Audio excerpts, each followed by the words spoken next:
Баршаға сәлем. Базарларда сататын тандыр самсаны қолдан жасап көрейік. Негізі ішіне қосатын начинкасы маңызды емес, қандайын қоссаңыздар, бірақ самсаны дәл осылай үлгіде жасасаңыздар, өте слоеный және де дәмі керемет болып шығады. Ең алдымен біз тестасын дайындаймыз. Ол үшін бізге суға тұз салып, үстіне жұмыртқа салып, бір емес екі жұмыртқа саламыз да жақсылап араластыратын боламыз. Кішкене тұзды ерігенше араластырыңыздар.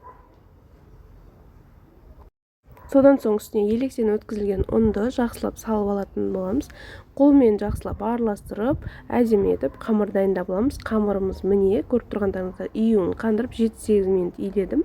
Өте әдемі болып шығады. Осы қамырды 4 бөлікке бірдей етіп бөліп аламыз. Дәл осындай кішілеу 4 бөлік шығады. Бұл 4 бөлікті кішкене тындырып қойып, барлығын жайып аламыз. Бір қамырды жақсылап өте үлкен қылып жайып аламыз да, оның үстіне жақсылап май жағамыз. Еріп тұрған сары май немесе іш май қоссаңыздар болады, өздеріңіз қалайтын маргарин болса да бір келкетіп барлық жеріне жағып шығамыз. Одан кейін үстіне екінші слой қамырды да дәл осылай жайып аламыз да, оның үстінде майлап шығатын боламыз, қыздар. Қыздар, негізі ұйғыр самсаның басқа да түрлі самсалардың рецептері менің арнамда бар. Қарап шығып бағасын берсеңіздер болады, және де менің арнама жазылып алыңыздар. Кейін самса орағандай етіп дәл осылай орап алып 5-10 минутқа холодильникке қойып қоямыз. Ол уақытта начинкасын дайындап алыңыздар. Менде асқабақ, пияз және де фарш. Әртүрлі начинкамен жасай берсеңіздер болады. Тұзын, бұрышын салып алып, жақсылап араластырып алатын боламыз.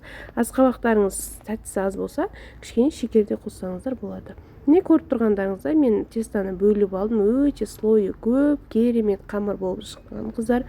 Кез келген бұндай тандыр самса қылып емес, қарапайым самса қылып та дәл осындай тестамен жасай берсеңіздер болады. Бұл самсаның универсал тестасы болып аталады, қыздар.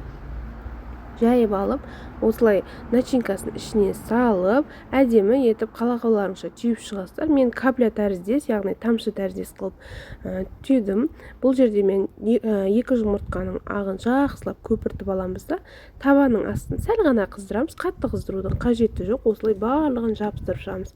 Бетіне жұмыртқаның сарысы қалып кетпесін деп жақтым. Негізі жақпасаңыздар да болады. Негізі көбісі несе жақпайды, қыздар. Осылай салып, дәл осылай табаға салып пісіріп алатын боламыз. 15 минутқа тұрса болды. 15 минуттан кейін алып, бетіне кәдімгі қарапайым суды шашып жібереміз да, құрғақ болып қалмас үшін теріс қаратып салатын боламыз. Самсаларымыз түсіп кетеді деп уайымдамаңыздар, қыздар. Ешқандай да түспейді, әдемі болып шығады, қыздар. Осылай қойып, тағы бір 30-35 минут пісіріп алсаңыздар, өте керемет самсаларыңыз дайын. Осылай қолыңызға арнайы заттың көмегімен самсаларды түсіріп аласыздар. Дәмді, керемет тандыр самсалар дайын болады. Осымен, қыздар, міндетті түрде жасап көріңіздер. Үйдегілер міндетті түрде бағалайтыны анық. Ас болсын.